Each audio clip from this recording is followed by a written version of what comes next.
Let us for a few minutes think of Sri Ramakrishna and pray for peace and joy. Shanti Hari Om Tat Sat Om Stapakaya Dharmasya Sarvadharma Swarupine Avatar Varishtaya Ramakrishna Te Namah Asato Ma Sadgamaya Tamaso Ma Jyotirgamaya Mrityorma Mritangamaya Om Shanti Shanti Shanti. Let us offer our salutations to Sri Ramakrishna, the embodiment of all religions, the Supreme God incarnate, to lead us from unreal to the real, to lead us from darkness of ignorance to the light of knowledge, to lead us from death to immortality. In the last class, Sri Ramakrishna told many parables and gave his instructions. He said, somehow we should develop love towards God. We must cultivate that love towards Him. So we should understand this point very clearly. Unless you strongly desire to have the experience of the absolute truth, unless you have got determination, you will not be able to get release from bondage. Again and again we have to be coming to this world back and forth. A number of times we might have to come. A number of times we might have to die. But it continues until we learn. So the Mahatmas, the teachers come and try to convince about the fact. And so, by their own examples, they help the spiritual seekers. Sri Ramakrishna has observed the people, how they conduct their life, their activities in their life, in the world. And Sri Ramakrishna knows them more than they. He sees them very clearly. So, his observations are very pointed and clear. So he says how people spend their whole mind in the world. Actually, they don't have anything to do with God. Because the whole mind is occupied in the world and its activities. Whatever may the reasons the people may give to defend their actions. So Sri Ramakrishna points out clearly here that you should carry on your activities, calling them as the duties of the world, with only one part of the mind. You must devote 15 parts of the mind to God. It's very important here that we should note this point very clearly. But for most of us, 15 parts of the mind or even more are given to world, not even one part is given to God. So the result is accordingly we are experiencing. So Sri Ramakrishna gives the example about the village woman working at the husking machine, how her 15 parts of her mind was fixed on the pestle of the husking machine, lest it should pound her hand. With only one part of her mind, the lady nurses the baby which she is carrying in her arms and talks to the customers. She carries all those activities, but her major portion of the mind is concentrated on the bezel of the husking machine. That's the way how we should conduct ourselves in this world. Otherwise, we are lost. So what is the way to devote 15 parts of the mind on God?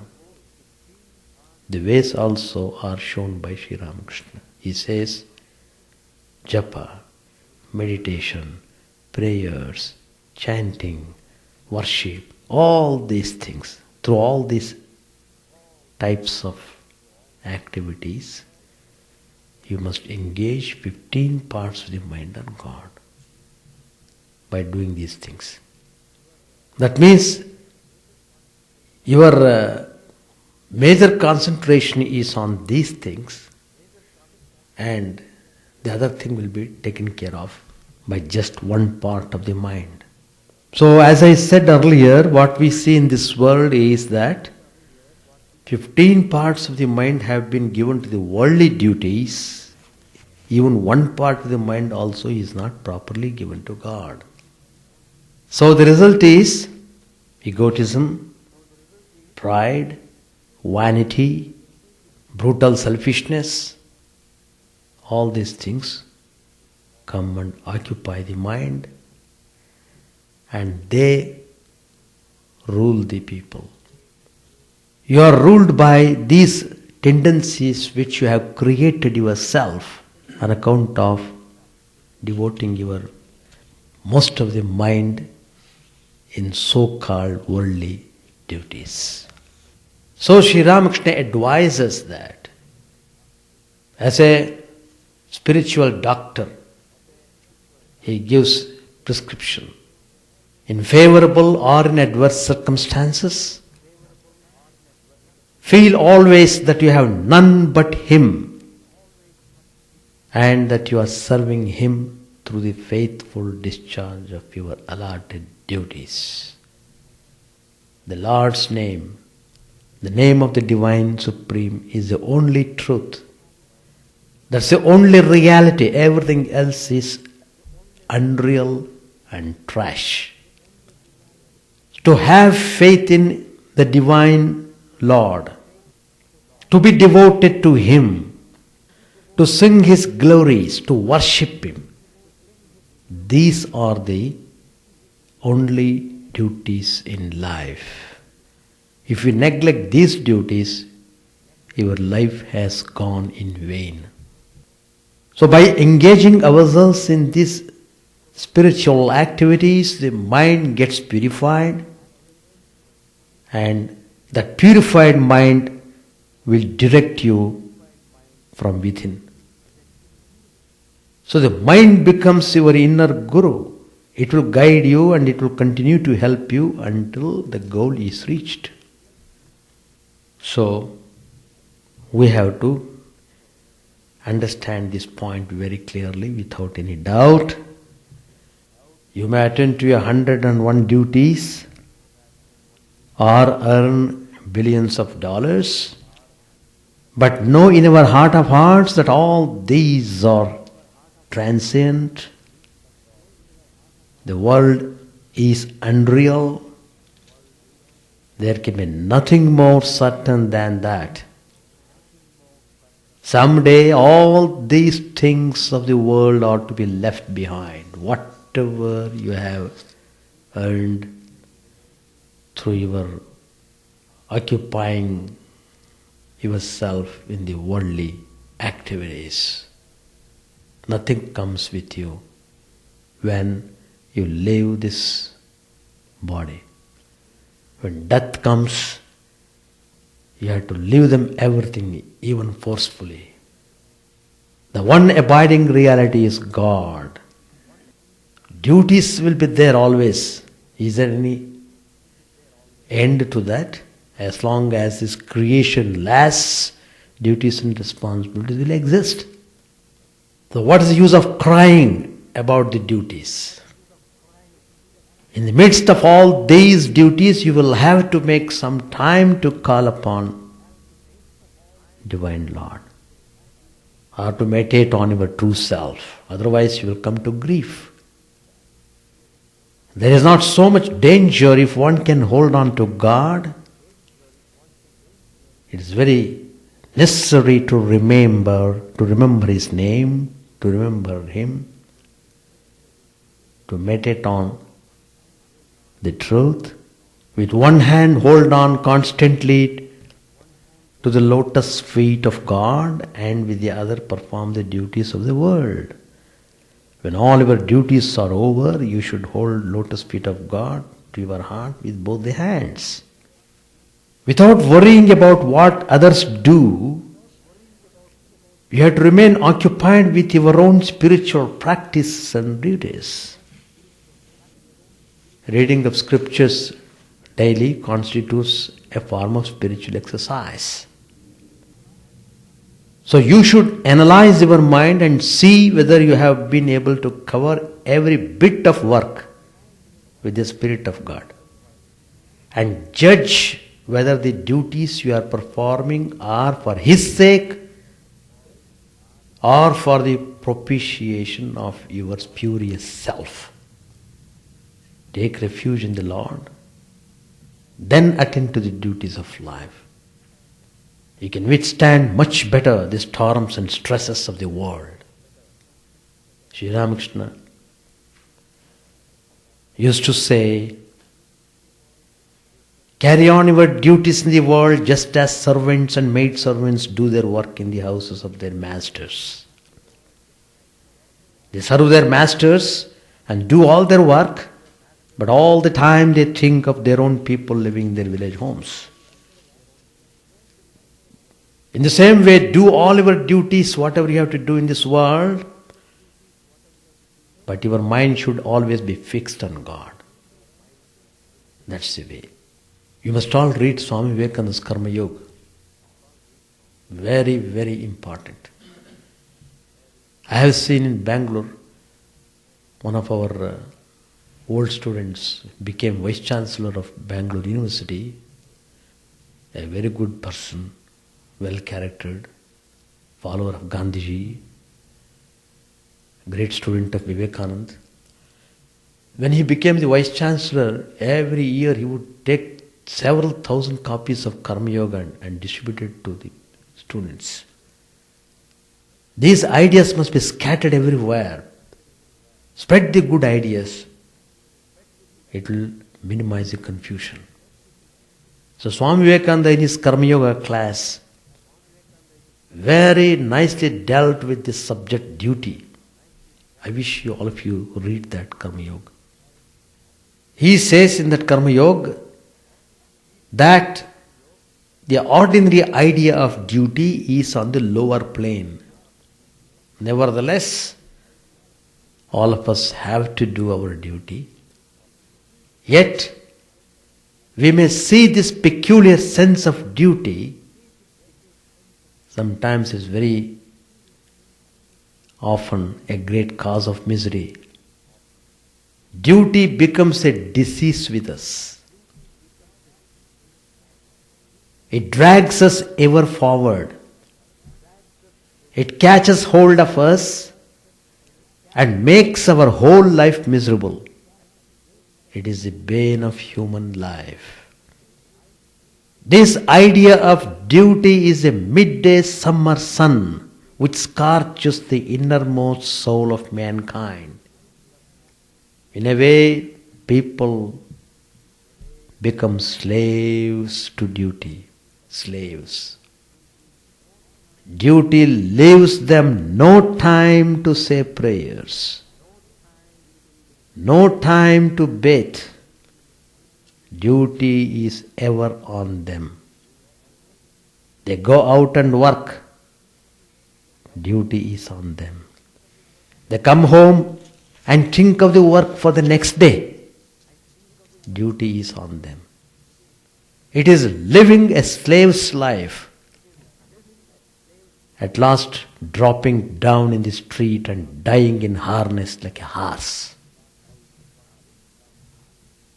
These are the words of Vivekananda. The only true duty is to be unattached and to work as free beings, to give up all work unto God. All our duties are His. Blessed are we that we are ordered out here. We serve our time. Whether we do it ill or well, who knows it?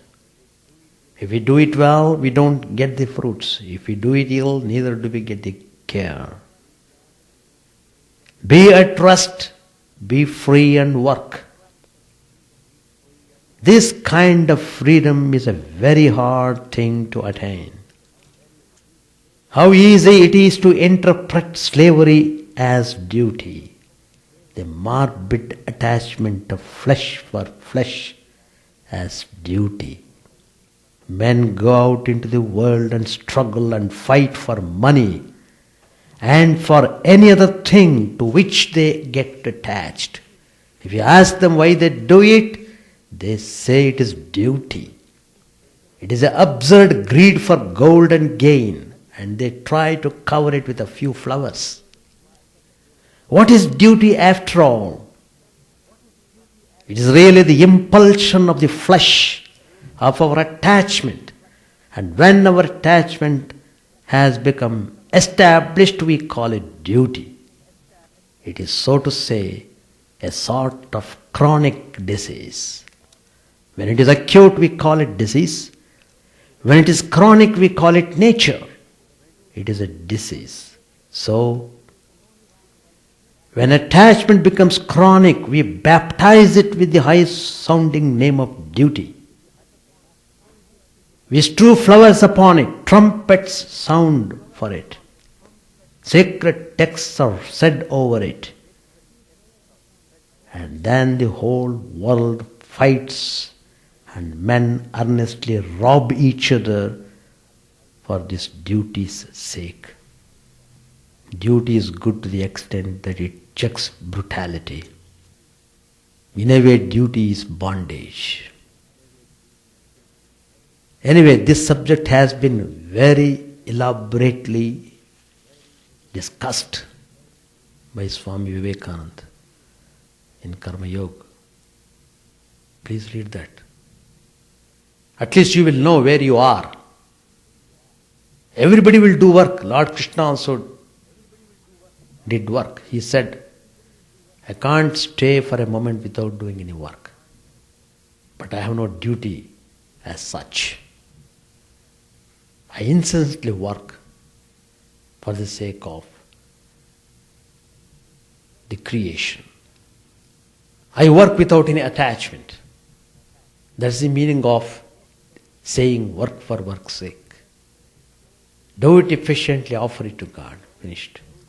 So, the sum total of all these sayings is that how far the mind has been put on God, how far the mind is on the world. Your spirituality depends on that. The quality of the mind is important to have the experience of spirituality. So, that is the meaning of Sri Ramakrishna telling, even though you may be working in the world, you must always be concentrating your attention on God. Just as that village lady, though she was engaging herself in talking to customers and taking care of the child, yet her whole mind was seriously concentrated on the bezel of the husking machine. She has to be extremely careful. In the same way, we have to be extremely careful in keeping our mind on God wholeheartedly and then doing the other things of the world. That's the technique of living this life. Otherwise, you can't avoid back and forth coming to this world. No use of convincing yourself, giving all sorts of reasons for the things what we do.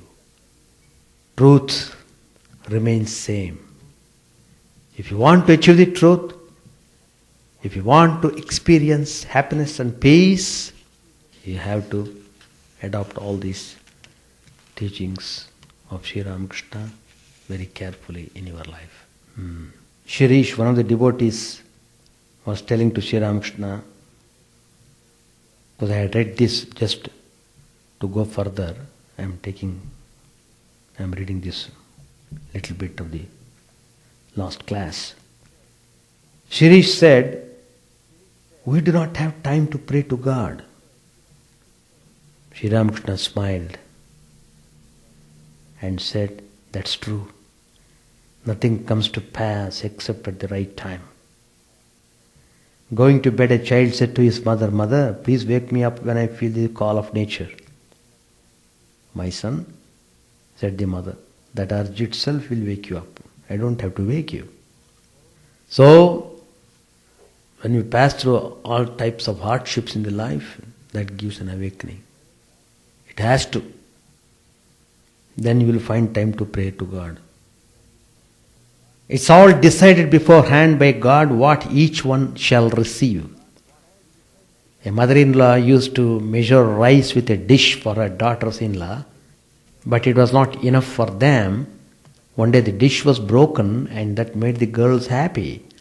But the mother-in-law said to them, Children, you may shout and dance, but I can measure the rice with the palm of my hand.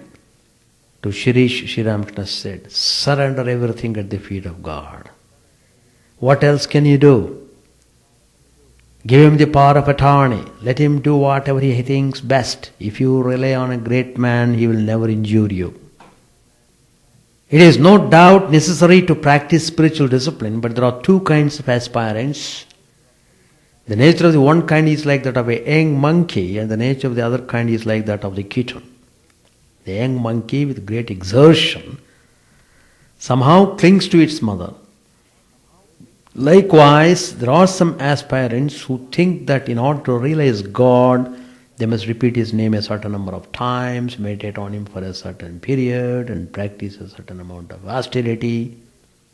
An aspirant of this kind makes his own efforts to catch hold of God. But the kitten of itself cannot cling to its mother. It lies on the ground and cries, mew mew. It leaves everything to its mother. The mother cat sometimes puts it on a bed, sometimes on the roof behind, a pile of wood. She carries the kitten in her mouth hither and thither. The kitten doesn't know how to cling to the mother. Likewise, there are some aspirants who can't practice spiritual discipline by calculating about japa or the period of meditation. All that they do is cry to God with yearning hearts. God hears their cry and cannot keep Himself away. He reveals Himself to them. At noon, the host wished to feed the master and the devotees. At noon, the host wished to feed the master and the devotees. Sri Ramakrishna was smilingly pacing the room. Now and then he exchanged a few words with the musician. Musician said, It is God alone who is both the instrument and the cause. Duryodhana said to Krishna, O Lord, Thou art seated in my heart. Thou art seated in my heart. I act as Thou makest me act. Master said with a smile, Yes, that is true. It is God alone who acts through us. He is the doer, undoubtedly, and man is His instrument. But it is also true that an action cannot fail to produce its result. Your stomach will certainly burn if you eat hot chili. It is God who has ordained that chili will burn your stomach.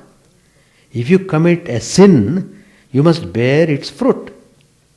But one who has attained perfection, realized God, cannot commit sin. An expert singer cannot sing a false note. A man with a trained voice sings the notes correctly. Sarigama Padani. The meal was ready. The master and the devotees went to the innermost court where they were treated to a generous feast. About 3 o'clock in the afternoon, the master was seated again in the Ishan's drawing room with Yam and Shirish. He resumed his conversation with Shirish. Master said, "What's your attitude towards God? I am He, or master and servant? For the householder, it is very good to look on God as a master. The householder is conscious of doing the duties of life himself. Under such conditions, how can he say, I am He? To him who says, I am He, the world appears to be a dream. His mind, his body, even his ego are dreams to him. Therefore, he can't perform worldly duties. So it is very good for the householder to look on himself as a servant and on God as a master." Hanuman had the attitude of a servant. He said to Rama, "O Rama, sometimes I meditate on you as a whole and on myself as a part. Sometimes I feel that you are the master and I am the servant. But when I have the knowledge of reality, I see that I am you and you are I. In the state of perfect knowledge, one may feel, I am He, but that is far beyond the ordinary man's experience." Shirish said, "That's true, sir. The attitude of a servant relieves a man of all his worries. The servant depends entirely upon his master.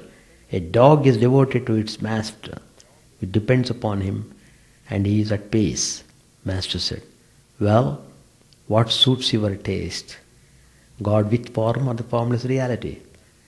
But to tell you the truth, he who is formless is also endowed with form. To his bhaktas he reveals himself as having a form. It is like a great ocean, an infinite expanse of water without any trace of shore.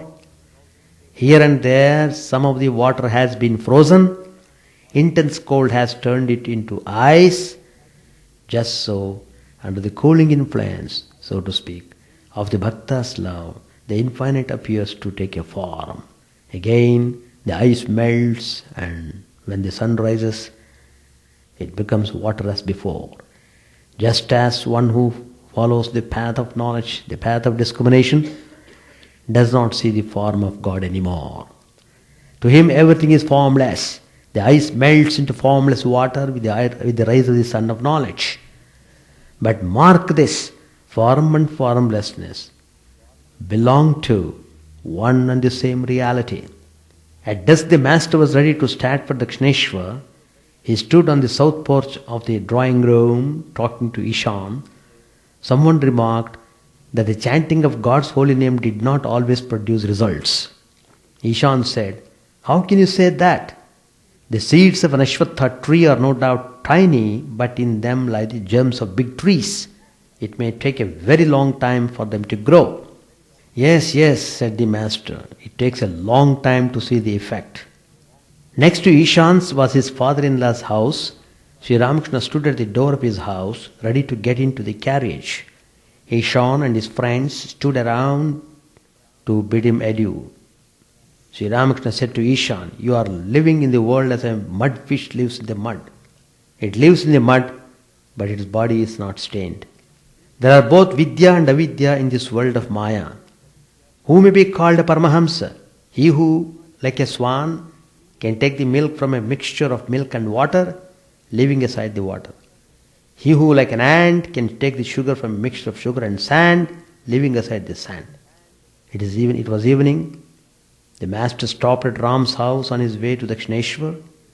He was taken to the drawing room and there he engaged in conversation with Mahendra Goswami.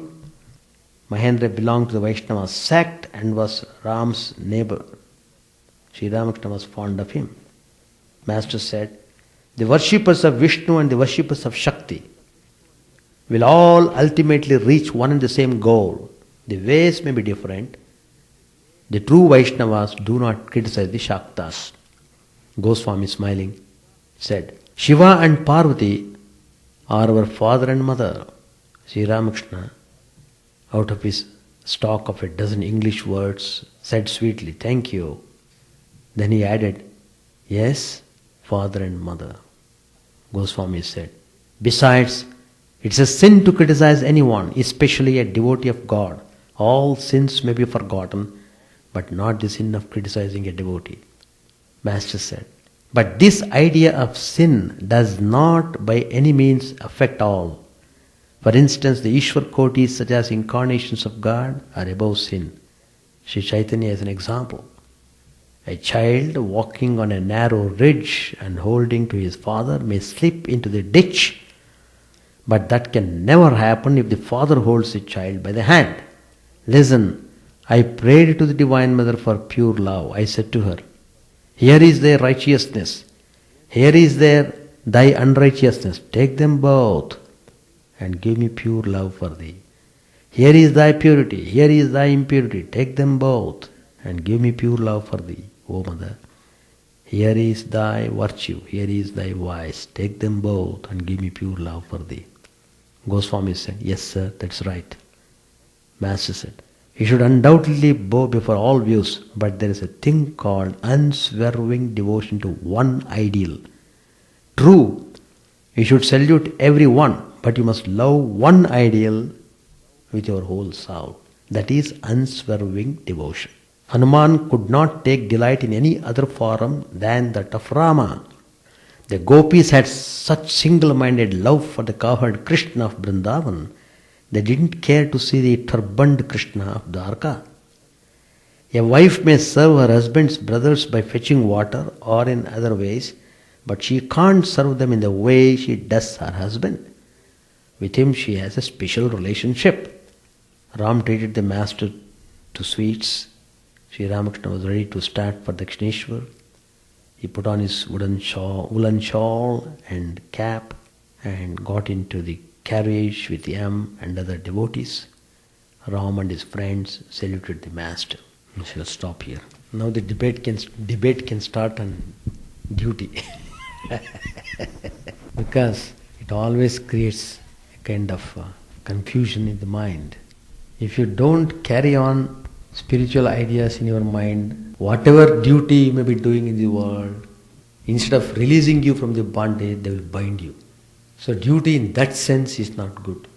On the other hand, if the mind is devoted to God, with that sense, with that attitude, if you carry on the duties of the world, they purify your heart and pave the way for liberation. That's all. There need not be any confusion now.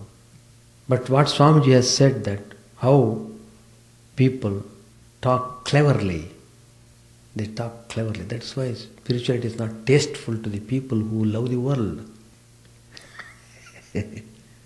How can you develop the taste? That's why Sri Ramakrishna is telling again and again, try to instill love with God. Somehow you must develop love towards God. That's very, find out some method, whatever method you want to. First that is to be done, then it becomes all right. Otherwise, there is no hope of release at all from this world. Even though we may die, but where are we? Where do we go after death? In the same world we are there in some other form, that's all. Going from where to where? You are in this space only. You are not having this particular form. That's all. But you may be in some other form. But unless you struggle to realize your true self, you can't have real peace. Put an end to give interpretation to all sorts of activities that you are doing in the life. No more interpretation. Covering up the filth. No covering up. Be frank. That's the first step in spirituality. Frankness. Be bold to accept the truth and be courageous to face the world. That's how I understand. That's why there is always fight between religion and the world. Always people keep on fighting from the time immemorial. How many yugas have come and gone? Is there any time where you can say people have completely got rid of the worldliness? This will be always there. But it's a game. Leela Kshetra. Yeah. Questions are really necessary to understand things more clearly. What is your interpretation of duty? But how do you develop a relationship with that God? What type of relationship you have it? No, there are two things. But that mysterious power is in everyone. It's only a standpoint. It's only a standpoint. From the standpoint of absolute reality, everything is consciousness only. But if you come to the relative plane, all the things they are as they look to us. Yeah. So that's all. Yeah. Standpoint. From which standpoint you speak, accordingly, it is that is the substratum. Now, all these are projections, no doubt. When the projections are withdrawn, then you will be at the reality. That's the point. But withdrawing the projections, as long as we are in that state of projection, what are the methods we have to adopt? So that's what we are talking about. Implementation aspect of it. The truth is one thing, realizing is another. So how to experience that absolute truth, to withdraw the projection, how do you withdraw them, what manner you will withdraw, what concept you should have, what is the method of our concentration, all those things will come.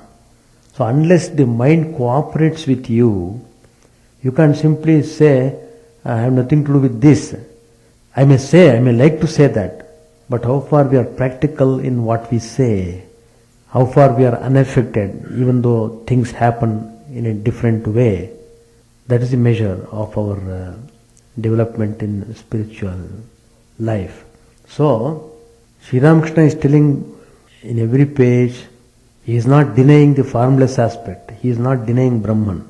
At the same time, he is not denying Shakti also. So, God himself in the form of the world, God is there, always present. World keeps on changing, that's all. But the substratum, the thing that is unchangeable is God. So, to realize that real truth, we have to have some method, that's all. So, that divine principle, it has got immense power.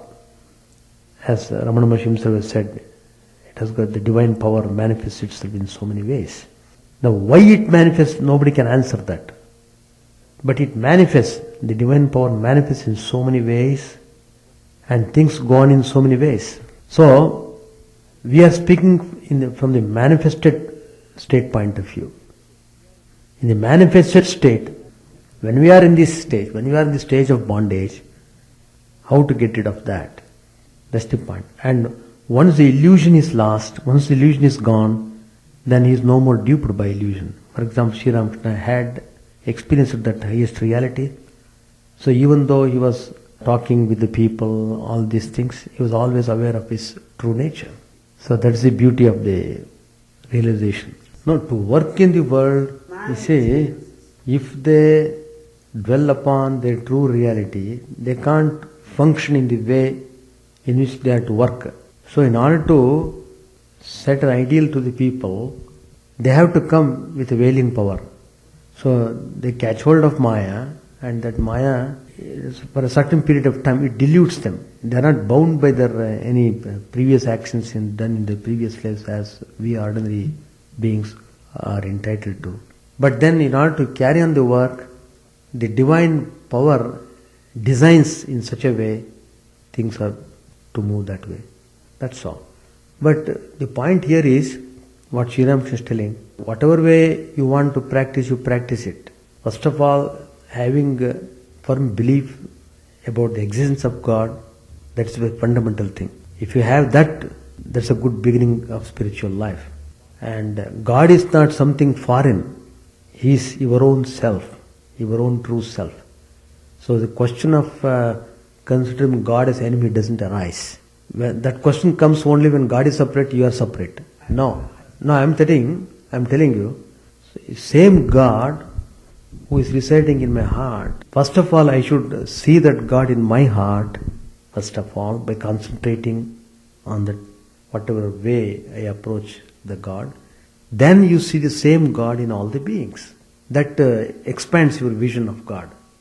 And then you will realize the whole thing is God itself.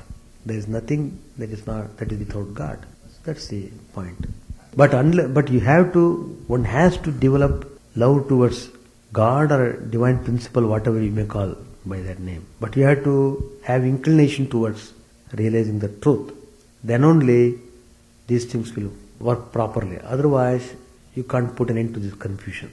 But how to approach that? No, that is true. But you have to, as a jiva, as an embodied being, Because you are associated with the mind and you are identified with the mind, so because of that association you are facing all these problems.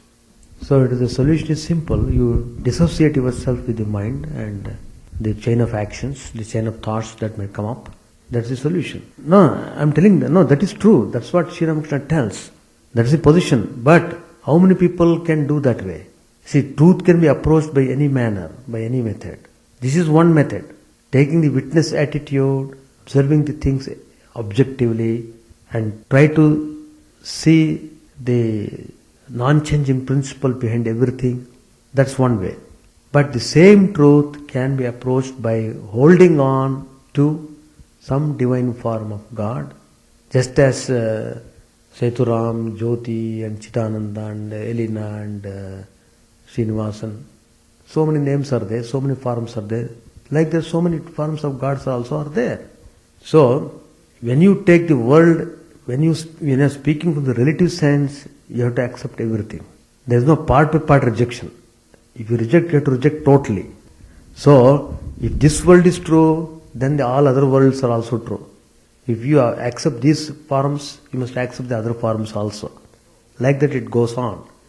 So, in the relative sense, they are true. So, since we are in the relative world, we have to go through this process. So, they suggest you, alright, because you are habituated to think of the form and think of name, etc. Alright, you hold on to a particular form of God and take this mantra and repeat this concentratedly and follow these disciplines for sufficient length of time, then experience will show you the way to the path. So that is the purpose of the Guru. That's all. No, it has got different, see, there are so many types of instructions, but it all depends upon what level, in what grade we are. Either we are in 10th grade or graduate grade or PhD grade. So accordingly you have to adopt the spiritual practices. But practices must be done. Until and unless you realize God, you have to face this problem all the time. Any more questions? No. Alright, we shall stop now. Jai Ram. Chant the name of the Lord and His glory unceasingly, that the mirror of the heart may be wiped clean and quench that mighty forest fire, worldly lust, raging furiously within. O name, stream down in the moonlight on the lotus heart, opening its cup to knowledge of thyself. O self, drown deep in the waves of His bliss, tasting His nectar at every step, bathing in His name, that bath for weary souls. Various are thy names, O Lord, in each and every name thy power resides. No times are set, no rites are needful for chanting of thy name. So vast is thy mercy, how huge then is my wretchedness, who find in this empty life and heart no devotion to thy name. O my mind, be humbler than a blade of grass, be patient and forbearing like a tree, take no honor to thyself, give honor to all, chant unceasingly the name of the Lord. O Lord and soul of the universe, mine is no prayer for wealth or retinue, the playthings of lust or the toys of fame. As many times as I may be reborn, grant me, O Lord, a steadfast love for thee. A drowning man in this world's fearful ocean, he is thy servant, O sweet one, in thy mercy, consider him as dust beneath thy feet. Oh, how I long for the day when instant separation from thee, O Lord, will be 1,000 years. When my heart burns with this desire, and the world without thee is a heartless void. Prostrate at thy feet let me be in unwavering devotion, neither imploring the embrace of thine arms, nor bewailing the withdrawal of thy presence, though it tears my soul asunder. O thou, who stealest the hearts of thy devotees, do with me what thou wilt, for thou art my heart's beloved, thou and thou alone. O Lord, lead us from unreal to real, lead us from darkness to light, and lead us from death to immortality. May all be free from dangers, may all realize what is good, may all be actuated with noble thoughts, may all rejoice everywhere. May all be happy, may all be free from disease, may all realize what is good, may none be subject to misery. May the wicked become virtuous, may the virtuous attain tranquility, may the tranquil be free from bonds, may the freed make others free. May good betide all people. May the sovereign righteously rule the earth. May all beings ever attain what is good. May the world be prosperous and happy. May the clouds pour rain in time. May the earth be blessed with crops. May all countries be freed from calamity. May holy men live without fear. May the Lord, the destroyer of sins, the presiding deity of all sacred works, be satisfied. For he being pleased, the whole universe becomes pleased. He being satisfied, the whole universe feels satisfied.